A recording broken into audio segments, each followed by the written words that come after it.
Same platform same product, फिर भी कुछ लोग 1 से 2 लाख रुपए महीना कमा रहे हैं और कुछ लोगों की बिल्कुल भी सेल नहीं आ रही। आज मैं आपको वो रीजन बताऊंगी। सच ये है कि प्रॉब्लम प्लेटफॉर्म में नहीं होती, स्टार्टिंग में होती है। ज्यादातर लोग बिना सोचे समझे स्टार्ट कर देते हैं और फिर बोलते हैं कि सेल्स नहीं आ रही, कंपटीशन बहुत ज्यादा है या फिर ऐसे और रीजंस। लेकिन रियलिटी थोड़ी अलग है। जो लोग शुरू करने से पहले ये 10 इंपॉर्टेंट चीजें समझ लेते हैं, वही लोग यहाँ एक्चुअल रिजल्ट देखते हैं। अगर आप एक बिगनर हो या स्टार्ट करने का प्लान कर रहे हो तो ये वीडियो आपके लिए आज बहुत इंपॉर्टेंट होने वाली है, क्योंकि आज आपको ऐसी 10 प्रूवन टिप्स मिलने वाली है जो कि आपकी स्टार्टिंग को सही डायरेक्शन में लेकर जा सकती है। तो चलो शुरू करते हैं। Tip number 1, research before you invest. ये सुनने में बहुत बेसिक लगता है, लेकिन मैं आपको गारंटी देती हूँ कि 90% सेलर्स यही गलती करते हैं। पहले स्टॉक खरीद लेते हैं, फिर पता चलता है डिमांड ही नहीं है और फिर पैसे डूब गए। तो इस पूरी प्रॉब्लम को अवॉइड करने के लिए ये 4 फ्री टूल्स यूज कर लो। सबसे पहला, गूगल ट्रेंड। गूगल खोलो, गूगल ट्रेंड सर्च करो, यहाँ अपनी प्रोडक्ट कैटेगरी डालो और आपको इंस्टेंटली पता चल जाएगा कि इंडिया में उसकी डिमांड बढ़ रही है या फिर नहीं। दूसरा है अमेज़न।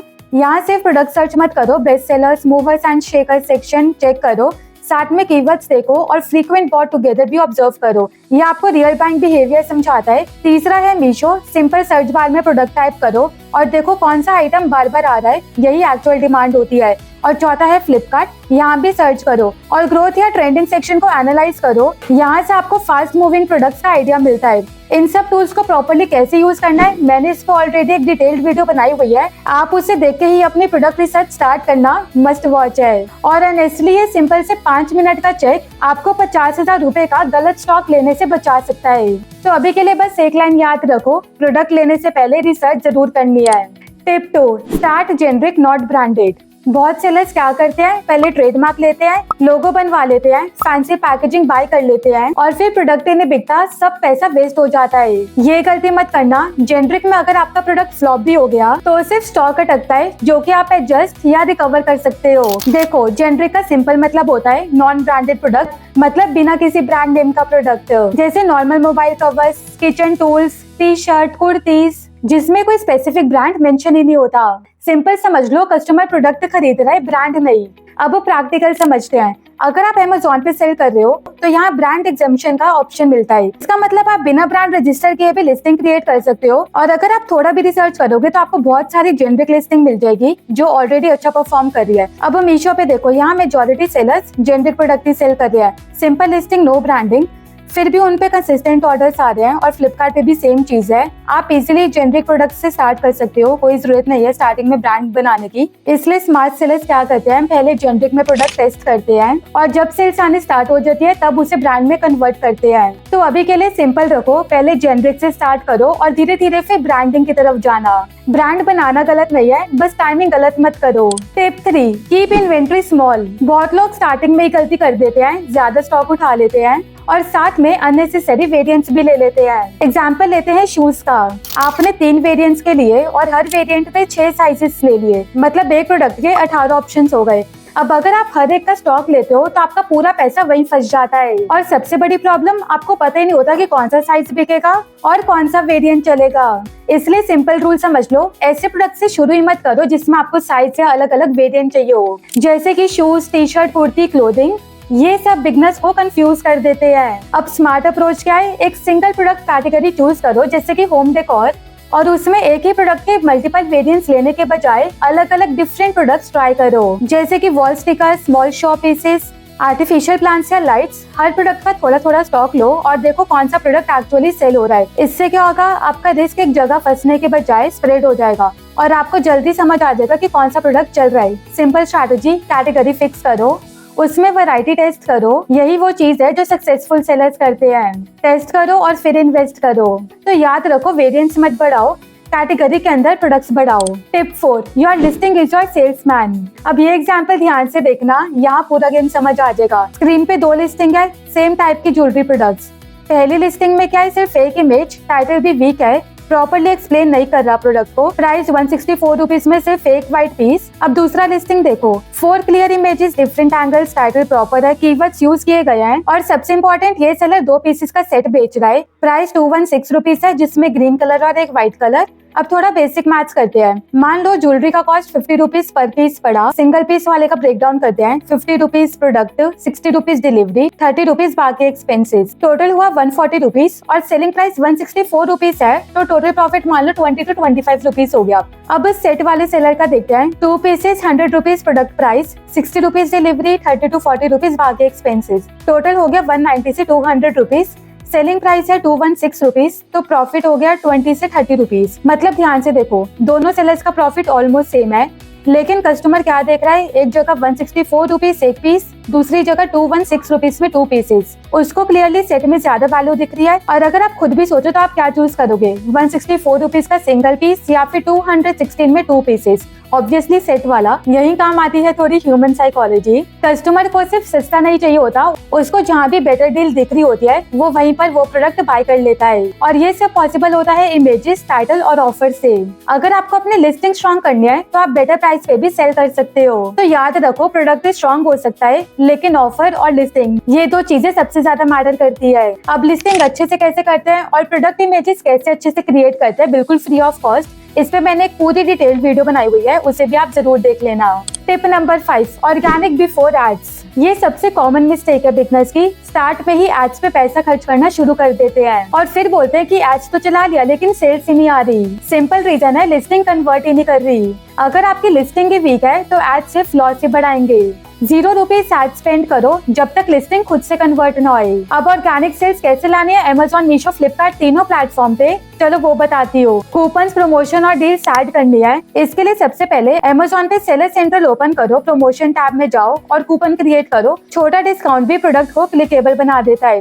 फिर मीशो और फ्लिपकार्ट पे जाओ, यहाँ आप डील्स और कॉम्बो ऑफर्स क्रिएट कर सकते हो। 2 प्रोडक्ट्स का सेट बनाओ, बंडल्स ऑफर दो, कस्टमर को वैल्यू दिखेगी और बिना एड्स के भी ऑर्डर्स आने शुरू हो जाएंगे। और जब आपको दिखने लग जाए कि ऑर्डर्स आ रहे हैं तब आप एड्स रन करना शुरू कर दो। तो सिंपल स्ट्रैटेजी है, पहले लिस्टिंग स्ट्रॉन्ग करो, ऑफर्स ऐड करो और फिर एड से ग्रोथ लाओ। और एग्जैक्टली कब एड्स चलानी चाहिए कब नहीं, इस पे भी मैंने एक पूरी डिटेल्ड वीडियो बनाई हुई है, जिसका लिंक मैं डिस्क्रिप्शन में डाल दूंगी। एक बार जरूर देखना, आपका बहुत पैसा सेव हो जाएगा। Tip 6, get reviews the smart veg.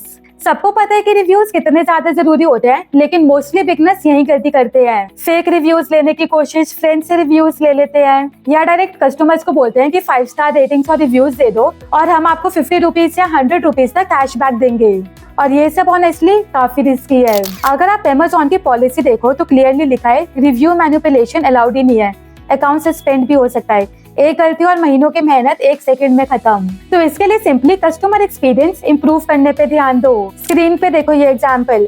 कुछ सेलर्स अपने पैकेजिंग के अंदर एक स्मॉल थैंक यू कार्ड डालते हैं और कभी कभी एक छोटा सा फ्री गिफ्ट भी। अब यहाँ क्या होता है, कस्टमर को सरप्राइज मिलता है, उसको फील होता है कि सेलर ने एक्स्ट्रा एफर्ट्स डाले हैं और वही खुद से रिव्यूज देने के चांसेस बढ़ जाते हैं। आपने डायरेक्टली रिव्यूज नहीं मांगे लेकिन फिर भी आपको एक ऑनेस्ट रिव्यू मिल गया। कार्ड पे क्या लिखना है, सिंपल सा thank you for your purchase. अगर आपको प्रोडक्ट पसंद आया है तो अपना एक्सपीरियंस जरूर शेयर करें। बस इतना डायरेक्टली रिव्यू में मांगो, एक्सपीरियंस शेयर करने को कहो और जब रिव्यू आने स्टार्ट हो जाए तो प्लेटफॉर्म आपके लिस्टिंग को ऊपर से खुद ही पुश करेगा। ज्यादा रिव्यूज इज इक्वल टू ज्यादा ट्रस्ट इज इक्वल टू ज्यादा क्लिक्स और इज इक्वल टू ज्यादा ऑर्डर्स। स्क्रीन पे खुद देख लो, जिस लिस्टिंग पे ज्यादा रिव्यूज है वो ऑब्वियसली ऊपर ही रैंक कर रही है। सिंपल लॉजिक है, तो शॉर्टकट मत ढूंढो, स्मार्ट अप्रोच फॉलो करो। तो याद रखो, छोटा सा एफर्ट पैकेजिंग में और आपको मिल सकते हैं ऑनेस्ट रिव्यूज बिना मांगे। अब अगर आपको रेटिंग्स और रिव्यूज कैसे सही तरीके से लानी है इस पे वीडियो चाहिए तो मेरे को कमेंट सेक्शन में जरूर बता देना। और आपको अभी तक की वीडियो कैसी लग रही है कमेंट सेक्शन में जरूर बताना। मेरे को बहुत अच्छा लगता है जब आप अपने फीडबैक देते हो। और वीडियो को लाइक और ईकॉम चित्रों को सब्सक्राइब करना बिल्कुल भी मत भूलना। Tip number 7, use platform fulfilment. Beginners यहाँ एक कॉमन कंफ्यूजन में रहते हैं, सेल्फ शिप करे, इजी शिप करे या फिर प्लेटफॉर्म का फुलफिलमेंट यूज करे। अब इसका आप सिंपल ब्रेकडाउन देख लो। स्टार्टिंग में इजी शिप बेस्ट होता है, क्योंकि सेल्फ शिप में क्या होता है, अगर पास में ऑर्डर्स आए तो फिर तो ठीक है, लेकिन जैसे ही दूसरे स्टेट से ऑर्डर्स आने लगते हैं तब आपको शिपिंग चार्जेस डबल से ट्रिपल तक लगते हैं। कहीं सेलर्स को 1000 रुपीज से भी ज्यादा के लगते हैं और यहीं पर आपका पूरा प्रॉफिट खत्म हो जाता है और कहीं सेलर्स को तो लॉस भी होना शुरू हो जाता है। और यहीं पर इजी शिप के केस में प्लेटफॉर्म आपको एक फिक्स्ड कॉस्ट पे शिपिंग देता है और पिकअप भी हो जाता है। मतलब ना ही तो टेंशन होती है और ना ही सरप्राइज कॉस्ट। इसलिए बिगनर्स के लिए सेल्फ शिप से बेटर इजी शिप है और सेम लॉजिक अप्लाई होता है फ्लिपकार्ट पे भी और मीशो पे भी। ये प्लेटफॉर्म आपको अपना लॉजिस्टिक सपोर्ट देते हैं, जो कि आप यहाँ पर देख सकते हो, जहाँ शिपिंग मोस्टली स्टैंडर्डाइज्ड होती है। मतलब आपको खुद कोरियर ढूंढने का रिस्क भी नहीं लेना पड़ता। अब नेक्स्ट लेवल समझो, जब आपके ऑर्डर्स बढ़ने लगते हैं और आपको डेली पैकिंग डिस्पैच मैनेज करना मुश्किल लगने लगता है, तब आप शिफ्ट करो FBA पे। FBA में आप स्टॉक वेयर हाउस में भेजते हो और बाकी सब प्लेटफॉर्म खुद हैंडल करता है और साथ में फास्ट डिलीवरी और बैच भी मिलता है, जो कन्वर्जन और सेल्स दोनों बढ़ाती है। स्टार्ट इजी शिप पे करो और जैसे ही बिजनेस स्केल करना शुरू हो जाए तब आप FBA में शिफ्ट हो जाओ और बीच में सेल्फ शिप का फेस अवॉइड करो। अब अगर आपको अमेज़न के शिपिंग मॉडल अच्छे से समझना है तो मेरी यूट्यूब पे ये वाली वीडियो देख लो। Tip 8, find winners first brand later. ये मिस्टेक बहुत लोग टिप 2 समझने के बाद भी रिपीट करते हैं। थोड़ा सा प्रोडक्ट चलने लगता है और तुरंत ब्रांड बनाना शुरू कर देते हैं। ट्रेडमार्क, लोगो, पैकेजिंग और फिर क्या होता है, जैसे ही ऑर्डर्स आने बंद हो जाते हैं उनकी सारी मेहनत और पैसा वेस्ट हो जाता है। इसलिए सिंपल रूल याद रखो, पहले विनिंग प्रोडक्ट ढूंढो और उसके बाद फिर ब्रांड बनाना शुरू करो। स्क्रीन पे देखो, ये IP इंडिया की वेबसाइट है। ट्रेडमार्क रजिस्ट्रेशन में 4500 रुपीज से 9000 रुपीज तक का कॉस्ट आता है और 18 से 24 महीने लग सकते हैं अप्रूव होने में। इतना इन्वेस्ट करने से पहले प्रोडक्ट स्टेबल होना चाहिए, मतलब ये एक सीरियस कमिटमेंट है। तो बिना कंफर्म किए प्रोडक्ट चलेगा या नहीं, ये रिस्क लेना स्मार्ट नहीं है। अब करेक्ट अप्रोच क्या है, पहले जेनरिक में प्रोडक्ट टेस्ट करो, सेल्स आने दो, कंसिस्टेंसी चेक करो। जब आपको क्लियरली दिखे कि ये प्रोडक्ट लॉन्ग टर्म में चल सकता है, तब उसको ब्रांड में कन्वर्ट करने लगो। तो इससे आपका पैसा भी वेस्ट नहीं होगा और इन्वेस्टमेंट भी सेफ रहेगी और ब्रांडेड लिस्टिंग का एडवांटेज भी मिलेगा। बेटर ट्रस्ट, बेटर प्राइसिंग और बेटर पोजीशनिंग। तो याद रखो, इमोशंस में आके ब्रांड मत बनाओ, डेटा के बेसिस पे डिसीजन लो। Tip number 9, own website versus marketplaces. अब रियल कंपैरिजन समझना है, प्रैक्टिकल वाला, तो स्क्रीन पर आ जाओ। अगर आप Amazon, फ्लिपकार्ट और मीशो पे सेल कर रहे हो तो अंडर 1000 रुपीज प्रोडक्ट पे 0% कमीशन मिल रही है। सुनने में परफेक्ट लगता है, लेकिन पूरा पिक्चर ये नहीं है। यहाँ और भी फैक्टर्स हैं। डिलीवरी चार्जेस हर ऑर्डर पे लगते हैं। कंपटीशन, सेम प्रोडक्ट पे 50 या उससे ज्यादा सेलर्स बेच रहे होते हैं। और सबसे बड़ा प्रॉब्लम, आपका कस्टमर आपका नहीं होता, प्लेटफॉर्म का होता है। कल प्लेटफॉर्म ने पॉलिसी बदल दी, आप कुछ नहीं कर पाओगे। प्राइस वॉर, आपको प्राइस नीचे लाना ही पड़ता है और कंट्रोल लिमिटेड होता है।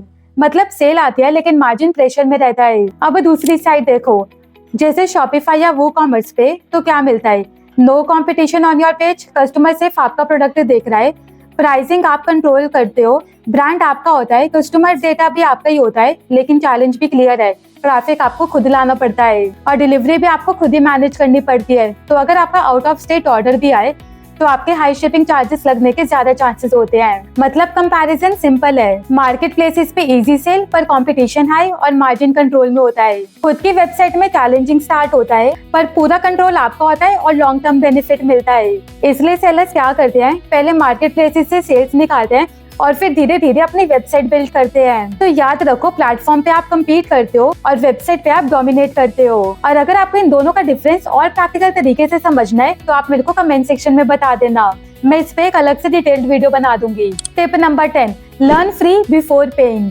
ये लास्ट टिप है और ऑनेस्टली सबसे पावरफुल है। लोग शुरू करने से पहले ही पेड कोर्सेज खरीदना शुरू कर देते हैं और फिर भी कंफ्यूज्ड रहते हैं क्योंकि उन्होंने अपना बेसिक क्लियर किया ही नहीं होता। सिंपल रूल समझ लो, पहले फ्री में सीखो और फिर उसके बाद पैसा लगाओ।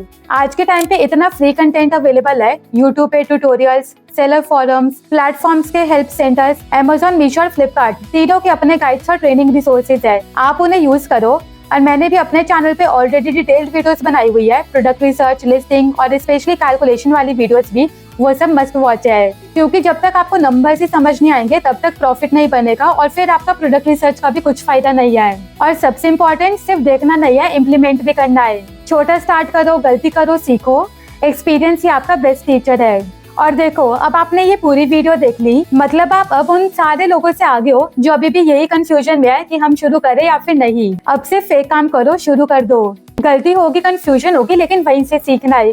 हर सक्सेसफुल सेलर इस फेज से गुजरा ही गुजरा है। एक लास्ट चीज, अगर इन सारी टिप्स में से एक भी टिप आपके काम आई है तो ये वीडियो अपने उन सारे दोस्तों के साथ शेयर करो जो ई-कॉमर्स बिजनेस शुरू तो करना चाहते हैं लेकिन अभी भी कंफ्यूजन में है। और अगर आप चाहते हो कि मैं ऐसी और प्रैक्टिकल वीडियोस बनाऊं तो ई-कॉम चित्रा को सब्सक्राइब करो और वीडियो को लाइक, शेयर और कमेंट करो। मेरे को बहुत अच्छा लगता है जब आप अपने फीडबैक देते हो। अब मिलते हैं नेक्स्ट वीडियो में, तब तक कीप लर्निंग, कीप सेलिंग।